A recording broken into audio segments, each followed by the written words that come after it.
नमस्कार दोस्तों, स्वागत है आपका इस यूट्यूब चैनल पे।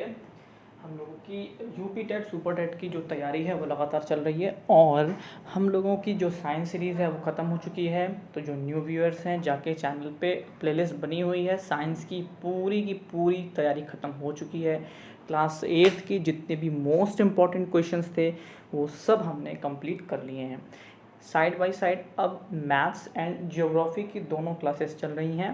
मैथ्स की भी 3 चैप्टर ख़त्म हो चुके हैं और ज्योग्राफी का भी ये सेकंड टॉपिक है। तो जो न्यू व्यूअर्स हैं प्लीज़ जाके सभी चीज़ों को चेकआउट करिए, सभी चीज़ें चैनल पे पड़ी हुई हैं।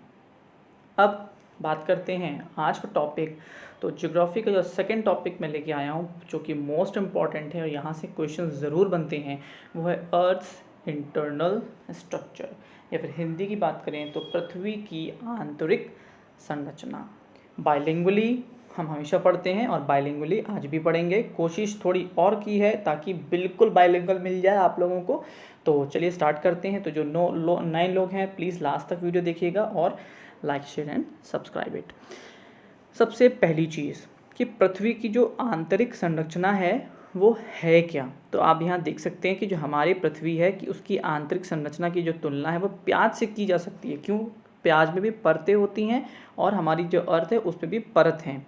पृथ्वी में भी प्याज की तरह कई परतें हैं जो भिन्न भिन्न मोटाई की होती हैं। यदि पृथ्वी के मध्य से आर पार काटें तो कुछ कुछ ऐसा ही दिखाई देगा, मतलब परत प्याज में भी है, परत हमारी पृथ्वी में भी है। तो आप देख सकते हैं कैसे होता है। आप सभी को पता है क्रस्ट, मेंटल और कोर 3 मुख्य भागों में बांटा गया है हमारी पृथ्वी को।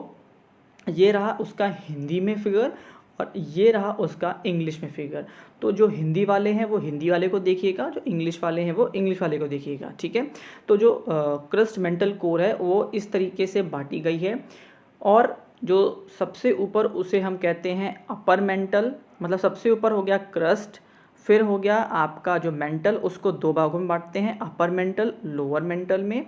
और जो कोर है उसको हम बांटते हैं इनर कोर और आउटर कोर। इसमें एक्सटर्नल कोर कर दिया है कन्वर्जन के चक्कर में, but it is outer core, inner core, outer core, ठीक है।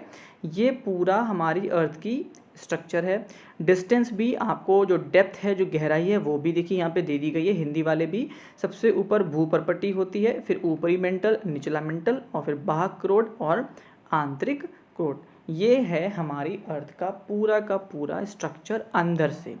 गहराई अगर हम 35 किलोमीटर की बात करें, शुरू से ऊपर से नीचे तक बीच की बात, तो भूपर्पट्टी कहलाएगी। 35 से 700 किलोमीटर तक जाएंगे तो वो ऊपरी मेंटल होगा। 700 से 2900 किलोमीटर तक जाएंगे तो निचला मेंटल। 2900 से 52-59 तक जाएंगे तो बाह्य क्रोड और 52-59 से 63-71 तक जाएंगे तो आंतरिक क्रोड। इंग्लिश वाले भी सेम चीज़ यहाँ पे दी गई है कि कितना डीप में जाएंगे तो कौन सी लेयर आती चली जाएगी। तो सीधी सीधी बात है, जो सबसे ऊपर है आपका, मतलब जो क्रस्ट होता है वो 35 किलोमीटर तक है। अपर मेंटल, लोअर मेंटल 700 और 2900, 2900। और एक्सटर्नल और इंटरनल को बात करें तो 5259 एंड 6371। ये इतना कोई डिस्टेंस आपसे नहीं पूछेगा, बट फिर भी एक चीज़ है जो आपको पता होनी चाहिए। तो यहाँ से हमने क्या चीज़ जानी कि हमने अर्थ को मेन 3 हिस्से क्रस्ट, मेंटल, कोर में बांटा है। सबसे ऊपरी हिस्सा क्रस्ट कहलाता है, बीच का हिस्सा मेंटल और सबसे अंदर का हिस्सा उसको हम कोर कहते हैं। और मेंटल और कोर को भी अपर, लोअर, इनर और आउटर में बांटा गया है। तो अब इनके बारे में ज़रा हम पढ़ लेते हैं। सबसे पहले आता है अर्थ की क्रस्ट, जो कि बहुत इंपॉर्टेंट है आप लोगों के लिए। तो देखते हैं क्या दिया हुआ है अर्थ क्रस्ट में। The top layer of the earth is called the earth crust. It is the thinnest on earth solid layer. मतलब देखिए, आपने देखा कि सभी की जो मोटाई थी वो इतनी, बट जो आपकी भूपर्पट्टी है या फिर जो आपका अर्थ क्रस्ट है वो सबसे पतला हिस्सा है हमारी अर्थ का। The thickness of the earth crust varies at different places. बिल्कुल, जो थिकनेस है ज़रूरी नहीं कि हर जगह 35 किलोमीटर ही होगी। इट डिपेंड्स कि वहाँ पर पोजीशन या फिर हवा का रुख क्या है। मान लीजिए कहीं हवा बहुत ज़्यादा चलती है तो जो ऊपरी लेयर होती है वो हवा में उड़ जाती है उस जगह, उस वजह से वहाँ पे हो सकता है कि क्रस्ट जो हो और छोटी हो। It depends. तो जो क्रस्ट का साइज़ है वो अराउंड 35 माना गया, नॉट परफेक्शन, ये आप सब जानते ही हैं। Sea bed formation. The earth crust is usually 4 to 7 kilometre thick while the continents crust is an average of 35 kilometre. तो ये एक अराउंड बताया गया है, इतनी कोई मतलब की चीज़ नहीं है। Under some mountain, its thickness up to 70 kilometre, rocks and the solid form the top layer is the crust। अब ये इंपॉर्टेंट है आप लोगों के लिए, क्या यहाँ से सिर्फ और सिर्फ आपकी जो इम्पोर्टेंट इन्फॉर्मेशन इस पूरे में है वो है ये कि देखिए क्या जो आपका सिलिका और एल्युमिनियम है पदार्थों की अधिकता के कारण इस परत को सियाल भी कहा जाता है। तो ये इम्पॉर्टेंट पॉइंट सिर्फ आपके लिए इसमें से है, वो ये है कि जो आपकी अर्थ क्रस्ट है उसको सियाल बना लिया गया है, उसको सियाल के नाम से भी जाना जाता है। ऐसा क्यों होता है? तो यहाँ पे सिलिका और एल्यूमिनियम जो जिनका साइंटिफिक अगर हम शॉर्ट नेम देखते हैं तो SI और AL होता है, साइंस वाले बच्चे जानते होंगे, इसलिए इसको सियाल के नाम से भी जाना जाता है। क्वेश्चन ये आया हुआ है एक दो बार कि जो सियाल है वो कौन सी क्रस्ट कहलाती है। तो अर्थ भूपर्पटी को हम सियाल के नाम से भी जानते हैं। हिंदी इंग्लिश वाले बच्चे दोनों दिया हुआ है, तो आप अपने हिसाब से आगे पीछे करके देख लीजिएगा। नेक्स्ट देखते हैं मेंटल।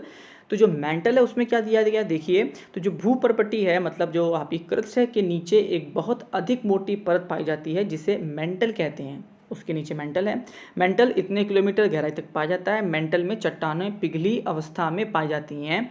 यह भूपर्पटी फिर से ध्यान रखिएगा, क्रस्ट को कहते हैं, भूपर्पटी से एक सीमा द्वारा अलग की गई है जिसे इसके खोजकर्ता भूवैज्ञानिक मोहोरोविक के नाम से मोहो और असंतत्य फिर मोहो डिसकंटिन्यूटी कहते हैं। ये इम्पॉर्टेंट पॉइंट है, ध्यान रखिएगा। मोहो डिसकंटिन्यूटी क्या है? तो ध्यान रखिए कि जो मेंटल ये माफ करिएगा जो भूपर्पटी से एक सीमा द्वारा अलग किया गया है, मतलब मेंटल और क्रस्ट को जो बांटती है, जो लाइन बांटती है, जो सीमा बांटती है, उसको मोहो डिसकंटिन्यूटी कहते हैं। क्यों मोहो कहते हैं? क्योंकि जो इनके जिन्होंने ये खोज की दिया था उनका नाम था मोहोरोविक, इसलिए उसको मोहो डिसकंटिन्यू या मोहो असांतत्य कहते हैं। इंपॉर्टेंट पॉइंट है, याद रखिएगा, ये भी आपके लिए इंपॉर्टेंट है। मोहो डिसकंटिन्यूटी क्वेश्चन कहीं पूछा गया, क्योंकि मैंने कोई एग्जाम दिया था वहाँ पे क्वेश्चन पूछा जा चुका है, तो ध्यान रखिएगा। What is Moho discontinuity? Moho असंतत्य क्या है? तो वह लाइन, वह सीमा जो क्रस्ट और मेंटल को एक दूसरे से बांटती है। मेंटल की ऊपरी भाग जिसको हम दुर्बलतामंडल या फिर एस्थेनोस्फीयर कहा जाता है, ये इंपॉर्टेंट नहीं है। इसका विस्तार लगभग 400 किलोमीटर की गहराई तक है। ज्वालामुखी विस्फोट के समय वो लावा धरातल पर आता है, उसका स्रोत दुर्बल तालामंडल ही है, मतलब जो दुर्बल तामंडल जो है वहीं से एक्चुअल में ये ज्वालामुखी जो पाया जाता है वो इसी लेयर में पाया जाता है। मेंटल की ऊपरी 700 किलोमीटर तक का जो भाग है उसको ऊपरी मेंटल तथा शेष भाग को निचला मेंटल कहते हैं। और सिलिका और मैग्नीशियम पदार्थों की अधिकता के कारण इस परत को सीमा भी कहा जाता है। दूसरा इंपॉर्टेंट पॉइंट आपके लिए सीमा है। सियाल था क्रस्ट, सीमा है आपकी मेंटल। तो आपने यहाँ से सिर्फ दो चीज़ें इंपॉर्टेंट जाननी है, पहला मोहो डिसकंटिन्यूटी और दूसरा सीमा। ये दोनों चीज़ें आपको रट लेनी है। साइड में एक इंग्लिश ग्रीन पार्ट और दिया हुआ है कि जो भूपर्पटी और मेंटल की ऊपरी भाग मिलकर लिथोस्फीयर कहलाते हैं। इसकी मोटाई 10 से 200 किलोमीटर के बीच होती है। तो कुछ हिस्सा भूपर्पटी का और कुछ हिस्सा मेंटल का, मतलब कुछ हिस्सा क्रस्ट का और कुछ हिस्सा मेंटल का, जो ऊपर का हिस्सा है मतलब ऊपरी मेंटल है, उसको मिलाकर एक लिथोस्फीयर बनाई जाती है। तो ये भी एक जानकारी। मान लो कोई पूछे लिथोस्फीयर कहाँ से आ गई, अब लिथोस्फीयर तो हमने पढ़ी नहीं थी, तो जो लिथोस्फीयर है वो क्रस्ट और मेंटल का कुछ हिस्सा है जिसको हम लिथोस्फीयर कहते हैं। ठीक है, तो दो इंपॉर्टेंट जान रखिएगा, मोहो डिसकंटिन्यूटी और एक सीमा, सियाल सीमा। अगला इंग्लिश में ये पूरा दिया हुआ है, मैंने उसको पूरा हिंदी में समझा दिया है, और जो इंग्लिश वाले बच्चे हैं तो इसको पॉज करके आप एक बार पूरा पढ़ सकते हैं। वैसे हिंदी इंग्लिश में ज़्यादा अंतर नहीं होता, समझते हम हिंदी में ही है, बट जो वो टेक्निकल वर्ड्स हैं वो आप यहाँ से क्लियर कर सकते हैं। वैसे मैं इंग्लिश में फिर भी बता देता हूँ आपको। आगे बढ़ते हैं, तो देखिए आगे इसको सीमा एंड माफ करिएगा, इसके लिए सीमा and Moho discontinuity is important. Next देख लेते हैं कोर, जिसको हम क्रोड कहते हैं हिंदी में। पृथ्वी का सबसे भीतरी भाग क्रोड या कोर कहलाता है। क्रोड और मेंटल की सीमा 2900 से इतने किलोमीटर कोई मतलब नहीं है।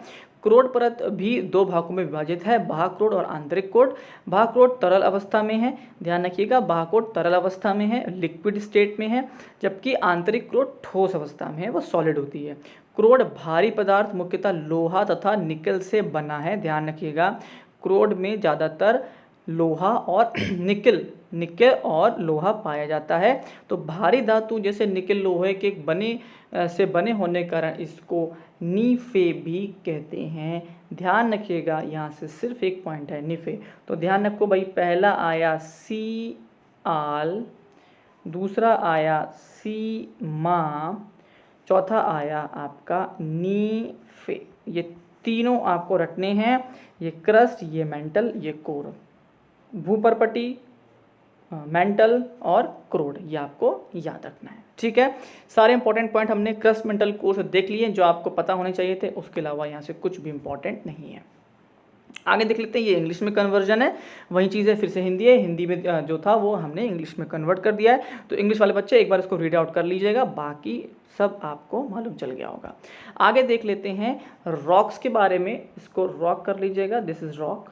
कि जो रॉक्स होते हैं भाई, वो तो पता है आपको किससे मिलके बनते हैं, तो आपको पता है कि रॉक जो होते हैं वो मिट्टी के कण ही होते हैं एक्चुअल में, और मिट्टी से जो कण, ये सॉरी रॉक्स जो होते हैं इनसे मिट्टी बनती, माफ़ करिएगा।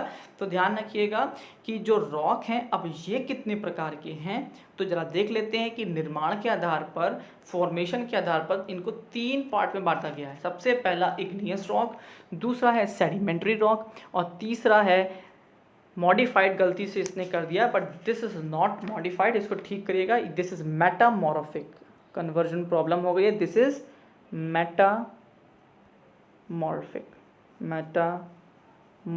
ध्यान रखिएगा इंग्लिश वाले बच्चे प्लीज इसको ठीक करिएगा, दिस इज मेटामॉर्फिक, ये मॉडिफाइड नहीं है, इसको मेटामॉर्फिक कहते हैं, ठीक है। तो 3 प्रकार के रॉक्स हैं, इग्नियस, सेडिमेंट्री, मेटामॉर्फिक, हिंदी वाले अग्नेय शेल, अवसादी शेल और रूपांतरित शेल, ये 3 प्रकार के रॉक्स पाए जाते हैं। इनके बारे में देख लेते हैं। सबसे पहला है आपके सामने इग्नियस रॉक, तो पहले हिंदी वाला देख लेते हैं। तो जो आग्नेय शैल की रचना निकलने वाले तत्वों और ठंडा होकर जमने के फलस्वरूप हुई है। ये तरल पदार्थ पृथ्वी के आंतरिक भागों में गर्म एवं पिघले हुए रूप में रहते हैं, इसे मैग्मा कहते हैं। तो ये आप ध्यान रखिएगा कि मैग्मा किसे कहते हैं, तो वहीं जो तरल पदार्थ जो पृथ्वी के आंतरिक भाग में गर्म और पिघले रूप में है उसको हम मैग्मा कहते हैं। बहुत इंपॉर्टेंट चीज़ नहीं, सबको पता होता है।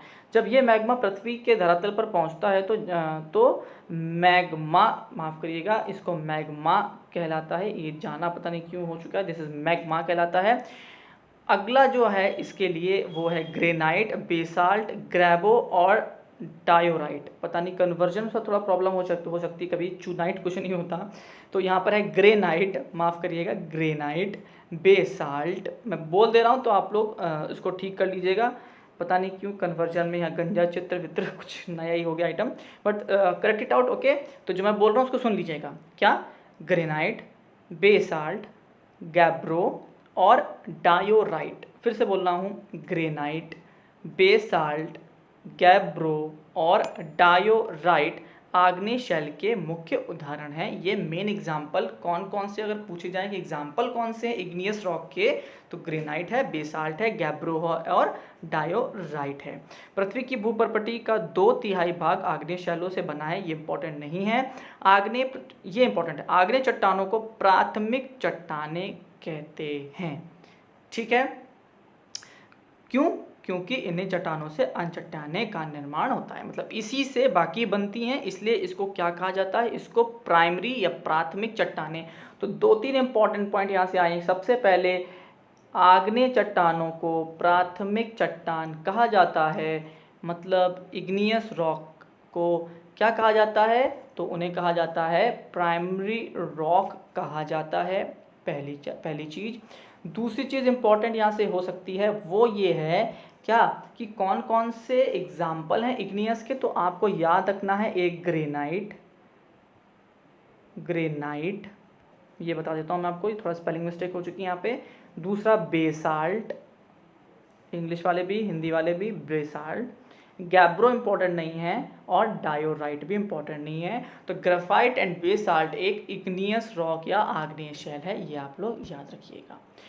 अब आग्नेय शैल हैं जो, उनकी मेन फीचर क्या है, उनकी मुख्य विशेषताएं क्या है, तो वो देख लेते हैं। तो जो आग्नेय शैल हैं वो कठोर होते हैं और अतः इसका अपरदन कम होता है। इसमें एरोजन बहुत, जानते हैं ना एरोजन, सॉइल एरोजन, अपरदन बहुत कम होता है। ये शैल रवेदार और दानेदार होती हैं, मतलब थोड़ी सी खुरदुरी टाइप की।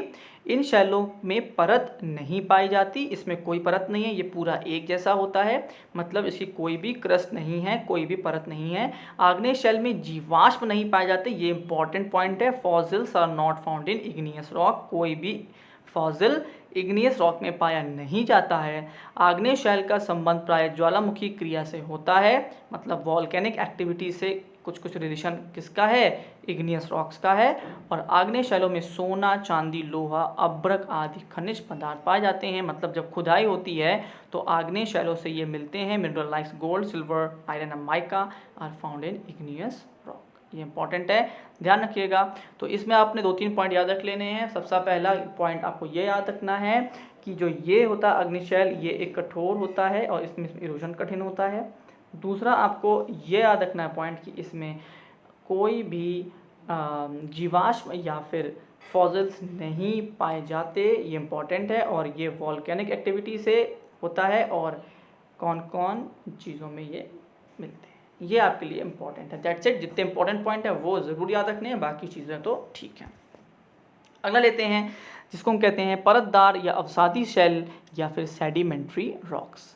आपने बरसात में बहने वाले पानी को देखा होगा, पानी के साथ कंकड़, मिट्टी, पेड़ पौधों की पत्ती तेजी से बहती दिखाई देती हैं। जब पानी का बहना बंद हो जाता है तो ये नाली, सड़क के किनारे तथा गड्ढों के कंकड़, मिट्टी, पेड़ पौधे, पत्तियां, घास आदि जमीन में जमे हुए दिखाई देते हैं। इसी प्रकार परतदार शैलों का निर्माण अवसादों या मलबा जमा होने के कारण होता है, वह छोटे छोटे कणों से बनी होती है। तो इम्पॉर्टेंट तो नहीं है, बट याद रखिएगा जो रॉक्स होते हैं, ये जो सेडिमेंट्री रॉक्स हैं, ये डिकम्पोजिशन ऑफ क्या हैं, सेडिमेंट्स हैं, मतलब जो चीज़ें, जो कण हैं, जो मलबा जमा हो जाता है उससे बनते हैं।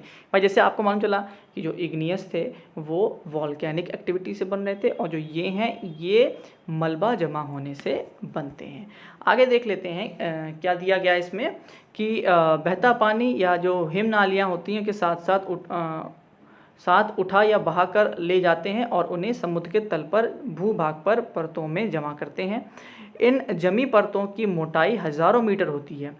तो आप फिगर में देख भी सकते हैं कि आपको कई परतें दिखाई दे रही हैं। धरातल के 3/4 भाग में परतदार शैल पाई जाती हैं। लोयस का जमाव वायु निर्मित परतदार चट्टान का सबसे प्रमुख उदाहरण है। तो जो इसका एग्जाम्पल है वो लोयस है, ये याद रखिएगा। और हिमालय पर्वत जो भारत का पहरेदार कहलाता है, इसमें परतदार चट्टानें पाई जाती हैं। ये इम्पॉर्टेंट पॉइंट है। यहाँ से क्या जो हिमालय है वो किस प्रकार की रॉक है, तो उसमें परतदार या फिर सेडिमेंट्री रॉक से बना है।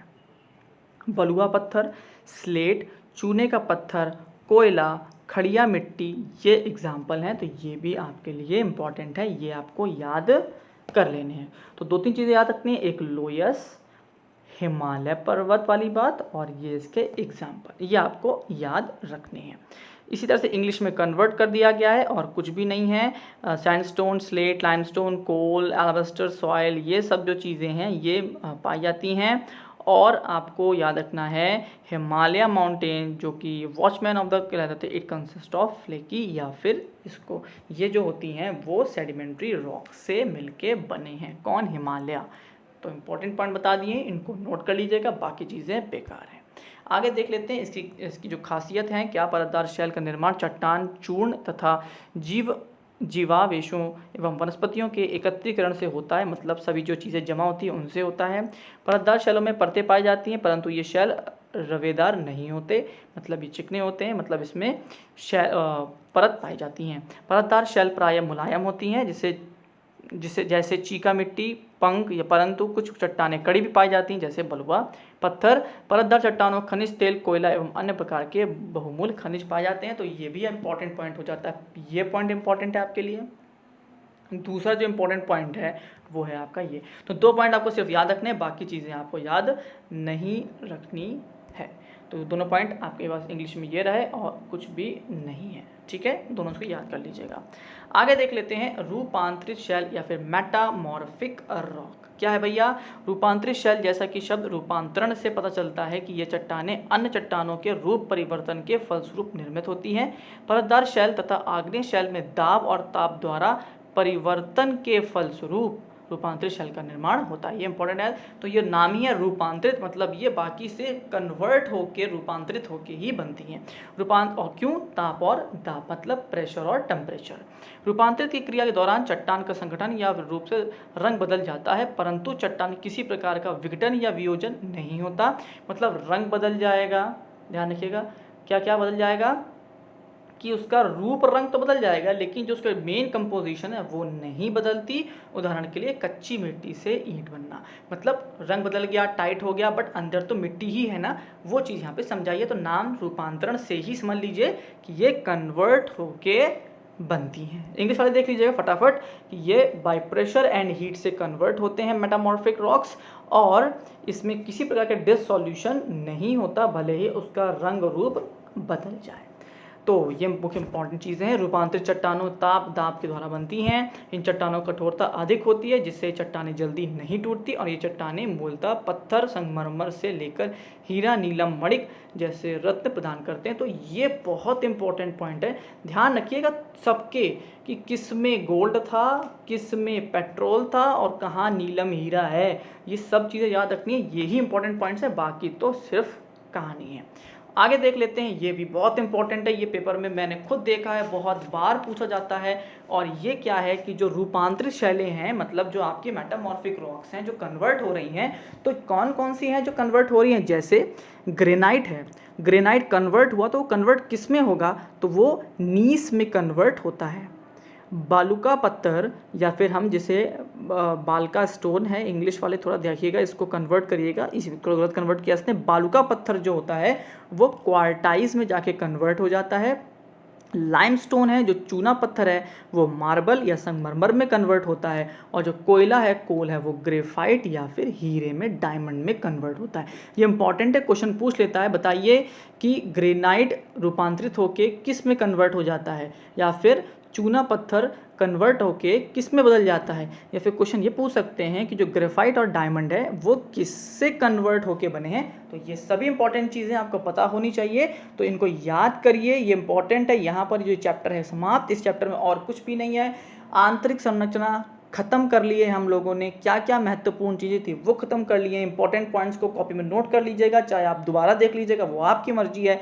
पढ़ते रहिए, मैं सभी महत्वपूर्ण चीज़ों को खत्म करता चलूँगा, आप लोग परेशान मत होइए। लास्ट तक देखने के लिए धन्यवाद। इस तरह लाइक शेयर सब्सक्राइब प्यार देते रहिए और हम आगे बढ़ते चले जाएंगे। Thank you and have a nice day.